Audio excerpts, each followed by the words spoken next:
个资料应该是2020年了，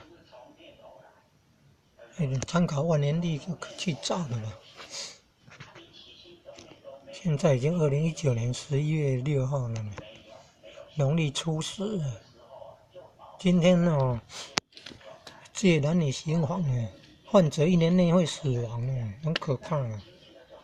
农历11月15了，晚上不是晚上而已哦，前一天晚上11点到11月15的晚上11点这一段期间，患行房的患淫的话，男女会死亡呢。